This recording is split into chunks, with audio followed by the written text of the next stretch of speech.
Greetings, lovely viewers, and welcome to another fascinating episode of Animal World, our co-inhabitants. Today we'll travel to Somerset in breathtaking southwest England, one of the UK's most beautiful areas, to pay another visit to the Secret World Wildlife Rescue, a magical haven for Britain's wild animals. Founded in 1992 by Pauline and Derek Kidner, Secret World rescues, rehabilitates and rehomes sick, injured and orphaned animals. With a team of more than 600 dedicated volunteers and trained animal experts, the group's facility has grown into the only 24-hour-a-day, 7-day-a-week wildlife rescue centre in the region. Each year, the marvellous group helps over 4,000 of our precious wild animal friends in England alone, including badgers, otters, foxes, owls, hedgehogs and deer. One of Secret World's most memorable rescues was at the end of December 2010, when severe freezing conditions caused a group of swans in central Somerset to starve, with some becoming stuck in ice. Secret World volunteers saved 21 swans from the extreme conditions and rehabilitated them back to health. Following the successful operation, in addition to a prior donation of £10,000 given when she honoured the organisation with the Shining World Compassion Award, Supreme Master Ching Hai provided an additional $10,000 to Secret World in support of its mission.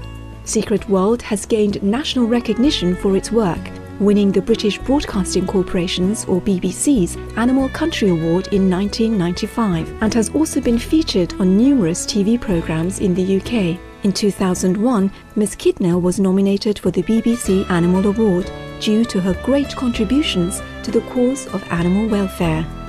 Now let us meet some of the fine residents of this refuge. Badgers are elusive nocturnal animals and the world's fastest diggers. We've got 3 little cubs that are with us at the moment, and they were the smallest cubs we've ever actually had. The smallest one was 55 grams when it arrived, one was 72, and the other one was 76 grams. And that was just under 2 weeks ago, and they've actually quadrupled their weight, which is really fantastic. These fascinating furry beings are incredibly strong for their size. An average adult badger weighs around 10 kilograms and has a body length of about 750 millimeters, with males slightly larger than females. Scientists have identified 8 species of badgers and placed them into 3 subfamilies. Badgers have extraordinary senses of hearing and smell and are highly sociable, living with their families in large underground sets or interlocking tunnels, many of which are centuries old and are passed down from generation. In the wild, badgers can live for up to 14 years, and interestingly, a badger's age can be roughly determined by examining the wear on his or her teeth. Friendly badgers have been known to share their dens with other animals, such as coyotes and foxes, and in one case, even a human boy. In 1871, a badger family adopted a lost Canadian boy. He stayed in their den and they kindly fed the child and kept him safe until he was found. Each year, Secret World may care for up to 50 baby badgers. They were found in Wales. Some people went to have a look at their land after some floods and realised that 3 of the sets had actually been flooded, and they heard these little cubs crying in a metal barrel, and obviously as tiny as they weren't going to keep warm for very long, so they decided to take them home. Got in touch with us. They're about 6 hours away, but we were able to arrange a relay of drivers, and they were with us by 1:30 in the morning on the Sunday. And they're at the moment needing to be fed every 3 hours, although when they first came in it was just between 1 and 2 hours, so quite a lot of effort when it comes to feeding them. I know. You're starving, aren't you? Another animal that frequently receives care at the Secret World Wildlife Rescue is the magnificent otter. Otters are semi-aquatic mammals that belong to the mustelid family. Although they have an almost worldwide distribution, they're not easily spotted in the wild and are mainly found in areas close to undisturbed rivers, streams and estuaries. Otters can swim faster than any other four-legged animal at speeds of up to 1 meter per second. Interestingly, while otters are swimming, they're able to control their heartbeat to reduce the amount of oxygen they need and thus can stay underwater for up to 4 minutes. In muddy riverbeds where visibility is low, otters are able to use their stiff whiskers to feel their way around and can also focus their eyes in a way that allows them to see clearly underwater.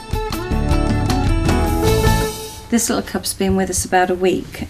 She came in where she was found in a garden just underneath some decking. Her eyes have only just opened because she's only about 5 weeks old.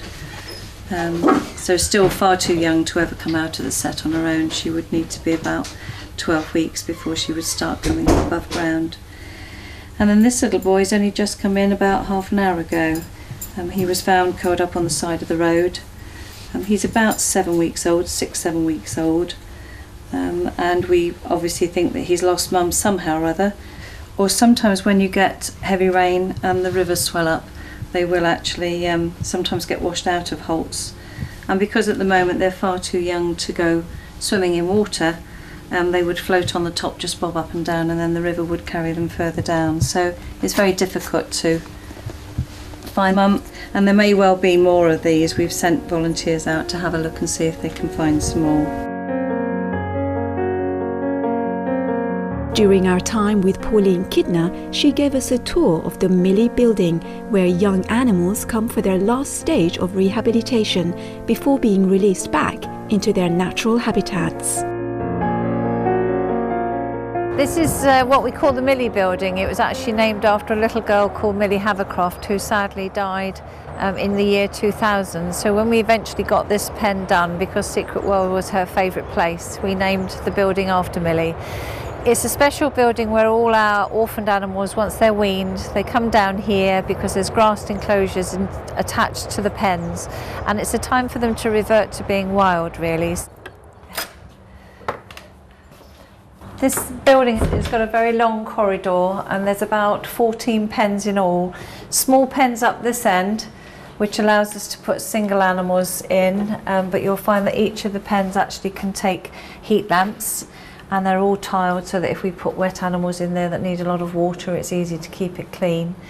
All the pens actually have enclosures attached to them so that when animals are small they go into a pen, and then as they get older we open a gate and they can come through into glassed enclosures. The building was designed with a long corridor so that when we've got badgers or foxes or even swans as well, we can walk them up and down here and make sure that their movement is okay prior to being released. So that was the reason for the long corridor.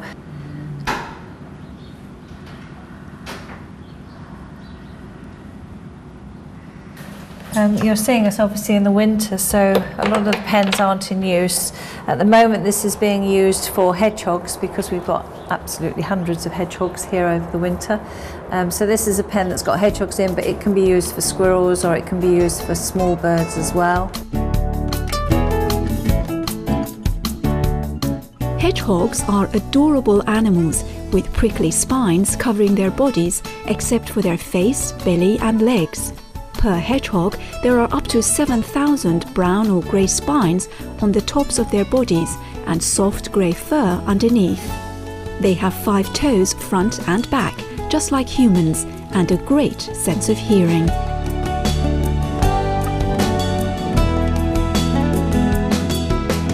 Depends whether they're probably hibernating actually. Let's just have a look and see. Oh dear. One prickly hedgehog. There we go.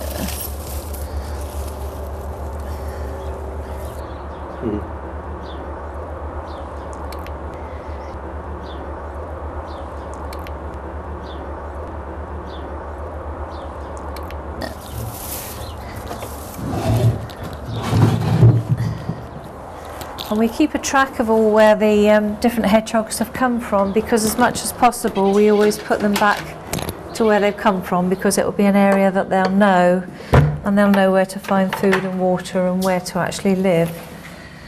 We have got a resident badger at the other side, and she's been with us for several weeks now. And if we go in, we probably will be able to see she literally drags all the straw around, but you can see she's got nice tunnels just to go in. Her food's there. She's got a sack bag that she can play with if she wants to, and the wood chip in the corner so they can use it as a dirt corner, really. And this one down here actually is a special pen that we've got, and this is purely for deer, and we use it because it's been clad out with rubber matting, so that if we do have a deer that runs the walls, it's not going to hurt itself. We can also adjust the amount of light that we want to put into the pen. If they're very shocked, obviously we try and shut out as much light as we can, and we can also alternate between red and white light, which is obviously a lot more comforting for the deer while it's here. We get approximately about 50 deer a year coming in. Most of those will be road traffic accidents.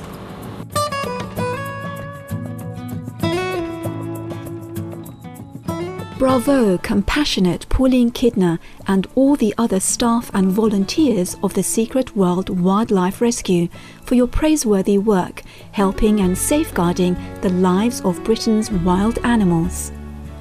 For more details on Secret World Wildlife Rescue, please visit www.secretworld.org. Caring viewers, thank you for your wonderful company today on Animal World, Our Co-Inhabitants. Coming up next is enlightening entertainment after noteworthy news. May our hearts always be blessed with divine love and noble thoughts.